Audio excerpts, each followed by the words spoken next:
उल्टा चश्मा यूसी में दोस्तों आपका स्वागत है। मैं हूं आपके साथ राशिद ज़हीर। तारीख पे तारीख लगने के बाद आखिरकार वो तारीख आ गई जब आपको कुछ घंटे के बाद महाराष्ट्र से एक बहुत बड़ी खबर सुनने को मिलेगी, या ऐसी खबर सुनने को मिलेगी कि 2024 का इलेक्शन और महाराष्ट्र की राजनीति और देश की राजनीति भी उससे प्रभावित हुए बिना नहीं रह सकती। क्या है खबर? राहुल नार्वेकर जो महाराष्ट्र के स्पीकर हैं, उनको ये 4 बजे तक खबर देनी है कि ये शिंदे के जो विधायक हैं ये डिस्क्वालीफाई हैं या नहीं हैं। दोनों खबरें मैं आपको बताऊंगा कि डिस्क्वालीफाई अगर हो जाते हैं तो उद्धव ठाकरे की सच्चाई में, सहानुभूति में क्या फर्क पड़ेगा और भारतीय जनता पार्टी को क्या नुकसान होगा, और अगर नहीं होते हैं, जिसकी उम्मीद ज़्यादा है, राहुल नार्वेकर कोई बहाना लगा देते हैं, कोई उसमें अड़ंगा लगा देते हैं, चूँकि मुलाकात भी हुई है शिंदे से, मुख्यमंत्री से। चूँकि उद्धव ठाकरे ने हलफनामा भी दिया है कि साहब आखिरकार मुलाकात क्यों हो रही है आज एक दिन पहले। बहरहाल उन्होंने भी अब एक्सक्यूज़ दिए हैं, तो राहुल नार्वेकर उसमें फैसला लेंगे। दोस्तों मैं आपको पूरी खबर बताऊंगा और थोड़ा सा नसीबो फराश बताने की कोशिश करूंगा कि आखिरकार डिस्क्वालीफाई होते हैं तो क्या फ़ायदा और क्या नहीं होते तो क्या नुकसान।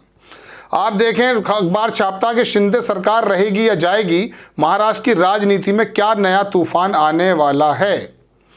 आगे लिखता है अखबार के महाराष्ट्र की राजनीति में एक बार फिर नया तूफान आने के संकेत मिल रहे हैं। हालांकि ये पूरी तरह से विधानसभा अध्यक्ष के फैसले पर निर्भर होगा।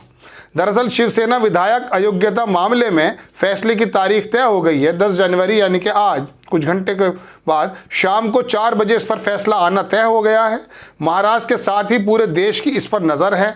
माना जा रहा है कि यहाँ शिंदे गुट के 16 विधायकों को अयोग्य घोषित किया गया तो सरकार के सामने नई मुसीबत खड़ी हो जाएगी। यही मुसीबत खड़ी नहीं हो जाएगी कि अजीत पवार को चीफ मिनिस्टर बनाना, जिसका आश्वासन दिया गया था विपक्षी नेताओं के अनुरूप। मुसीबत ये भी खड़ी हो जाएगी कि धनुष का निशान जो बांट चुके हैं आप उद्धव ठाकरे से हटा चुके हैं, उसका क्या होगा। मुसीबत यहाँ भी होगी कि अजीत पवार को जो आश्वासन दिया गया था, जैसा कि राजनीतिक गलियारों में चर्चा रहती है कि चीफ मिनिस्टर बने, उन्हें बनाए या ना बनाए, क्योंकि भारतीय जनता पार्टी बनाना चाहती है या नहीं चाहती है तो आप अच्छी तरह से जानते हैं।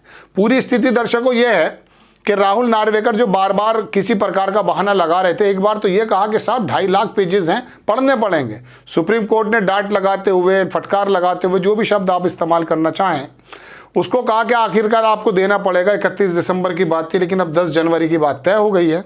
अब उनको बताना पड़ेगा। अगर वो मिसाल के तौर पर डिस्क्वालीफाई कर जाते हैं तो ऐसा नहीं है कि सरकार गिर जाएगी, चूँकि अजीत पवार की सेवाएँ मौजूद हैं जनाब। लेकिन वो डिस्क्वालीफाई होने के बाद उद्धव ठाकरे की सहानुभूति और उनकी सच्चाई में कितना बूम इजाफा होगा, इस बात को भारतीय जनता पार्टी जानती है। एक बात, डिस्क्वालीफाई अगर नहीं होते हैं तब भी क्या होगा, तब क्या होगा ये भी सोचने की बात है। तब ये होगा कि 2-4-5 महीने बाद दोबारा से फिर इलेक्शन है, सहानुभूति भी मिलेगी और उद्धव ठाकरे हो सकता है सुप्रीम कोर्ट चले जाएं और फिर जाकर के एक नया बकेला शुरू हो जाए, एक दोबारा बदनामी करने का मौका मिल जाए। पूरी की पूरी खबरें देश की इस समय महाराष्ट्र के ऊपर इसलिए लगी हुई हैं क्योंकि वो देखना चाहते हैं कि राहुल नार्वेकर आखिरकार कब तक बचाएंगे शिंदे गुट के विधायकों को। मेरा पर्सनल ऑब्जर्वेशन तो दर्शकों ये है कि वो डिस्क्वालीफाई नहीं करेंगे, क्योंकि डिस्क्वालीफाई करने का मतलब ये होता है कि भारतीय जनता पार्टी की वो शरारत, जब एक विधायक ऑटो से चला, स्टेशन पहुंचा, हवाई जहाज़ का किराया आसाम तक मेरे ख्याल से 5-10 हज़ार का तो होगा, लेकिन एक विधायक जब अपना प्राइवेट जेट से, मतलब अपने नहीं, प्राइवेट जेट से जब उड़ के चला है तो अंबानी अडानी तो महसूस करने लगा होगा अपने आप को कि देखो हम लंबे पैर करके फैला के चल रहे हैं। तो वो वहाँ पहुँचे, वापस आए तो सरकार बना दी। तो ऐसे में अगर वो डिस्क्वालीफाई हो जाते हैं तो ऐसे समय में उद्धव ठाकरे की सच्चाई और सहानुभूति बढ़ जाएगी। भारतीय जनता पार्टी उसके अंदर बैड डेप्ट साबित हो जाएगी कि इन्होंने सरकार गिराई थी। भाई राहुल नार्वेकर को आखिरकार इनको डिस्क्वालीफाई करना ही पड़ा है, लेकिन अगर वो नहीं करते हैं, जैसा कि उम्मीद ज़्यादा जताई जा रही, मेरा ऑब्जर्वेशन भी यही है, तो भारतीय जनता पार्टी जानती है कि मध्य प्रदेश में सरकार गिराई, कर्नाटक में सरकार गिराई, गोवा में जितने भी नाम लंबा हो जाएगा, एपिसोड भी लंबा हो जाएगा, कोई फ़र्क नहीं पड़ता है। आपको और मुझे कोई फ़र्क नहीं पड़ता है। देखने की तो बात यह है कि तुम्हारे और मेरे पैसे, घर में आग लगती है, उस आग की आतिशबाजी का मज़ा आप लेते हैं, मैं लेता हूँ। हमारा पैसा, आपका पैसा, टैक्स का दिया हुआ, सरकार के ये नेता इस प्रकार की आग लगा रहे हैं कि उस पर अंदाज़ा हम ये नहीं कर रहे कि हमारे पैसे में आग लग रही है। हम तो ये सोचते हैं कि कितना एंटरटेनिंग ज़बरदस्त एपिसोड हमारे सामने आ गया है। दर्शकों, बहरहाल बात यह है कि इस समय ये सिनेरियो है कि राहुल नार्वेकर किस प्रकार से फैसला लेते हैं। चूंकि एक बात और भी है इसके अंदर, ये बात देखी जा रही है, अखबार भी देख लीजिए कि शिंदे के 16 विधायकों की योग्यता का फैसला विधान परिषद राहुल नार्वेकर को लेना है। वो 10 जनवरी को शाम 4-5 बजे मैं बता चुका हूं। इसके अंदर क्या है कि महाराष्ट्र की विधानसभा में 288 सीटें हैं। प्रदेश में सरकार बनाने के लिए 145 का आंकड़ा जरूरी होता है। अब शिंदे सरकार के पास तकरीबन 166 और महाविकास अघाड़ी के पास 122। यदि सत्ता पक्ष की बात करें तो बहरहाल 122 और 100 बीजेपी के पास 105 है। अब इसमें एक सवाल यह भी पैदा होता है कि अगर मिसाल के तौर पर डिस्क्वालीफाई कर दिया गया तो वो जो चुनाव आयोग ने धनुष का और वो तीर कमान का निशान लेकर के शिंदे को दे दिया था, तो उस समय उसमें भी अदला बदली होगी।